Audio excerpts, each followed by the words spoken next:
วันที่29 พฤษภาคม 2026 เอมมานี่เอกและโลกาได้ร่วมลงนามบันทึกข้อตกลงความร่วมมือ MOU และเปิดตัวการร่วมมืออย่างเป็นทางการที่สำนักงานใหญ่ลาวโทรคมเพื่อยกระดับประสบการณ์การเดินทางและการชำระเงินดิจิตอลในสาธารณรัฐประชาธิปไตยประชาชนลาว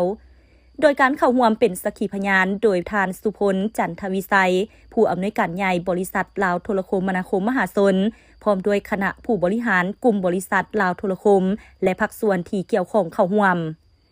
การร่วมมือในครั้งนี้ผู้ใช้งานสามารถเอิ้นโลกาแท็กซี่โดยกรุงผ่านแอป Money X พร้อมทั้งชำระค่าโดยสารแบบคลาสสิกผ่าน Wallet ของ Money X ได้อย่างสะดวกว่องไวปลอดภัยและทันสมัยนอกจากนั้นยังควบคุมไปถึงบริการตู้สากรถไฟฟ้าโลกา EV ที่มีสถานีสากครบทั่ว 18 แขวงควบคุมหลายที่สุดในประเทศลาวโดยผู้ใช้รถไฟฟ้าที่สากรถกับโลกา EV สามารถชำระค่าเติมเงินสากรถผ่าน Money X ได้ทันทีเพิ่มความสะดวกในการใช้งานรถไฟฟ้าและส่งเสริมการเติบโตของระบบนิเวศ EV ในลาวการร่วมมือระหว่างทั้ง2บริษัทมีเป้าหมายเพื่อเสริมต่อบริการด้านการเดินทางและเทคโนโลยีการเงินแบบดิจิตอลเข้านำกันเพื่อยกระดับคุณภาพชีวิตของผู้ใช้งานและส่งเสริมสังคมให้เงินสดให้เติบโตอย่างต่อเนื่องท่านอรุณเดช บานจิตผู้อำนวยการบริษัทลาวโมบายมันนี่จำกัดผู้เดียวได้กล่าวว่าการร่วมมือกับโลกาจะต่อยอดและขยายฟิวเจอร์บริการเอิ้นรถโลกาแท็กซี่และพร้อมทางฟังก์ชันสำหรับสะสางผ่านแอป Money X ของพวกเขาโดยการเชื่อมต่อกับเทคโนโลยีการเงินแบบดิจิตอลเข้านำกันให้กลายเป็นสังคมดิจิตอลอย่างเต็มรูปแบบ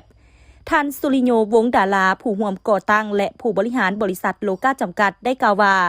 การร่วมมือกับ Money X ในครั้งนี้เป็นอีกก้าวสำคัญในการสร้างระบบนิเวศการเดินทางที่เชื่อมต่อกับบริการดิจิตอลให้สะดวกเพิ่มขึ้นพวกเราต้องการให้การเดินทางการชำระเงินเป็นเรื่องที่ง่ายสะดวกว่องไว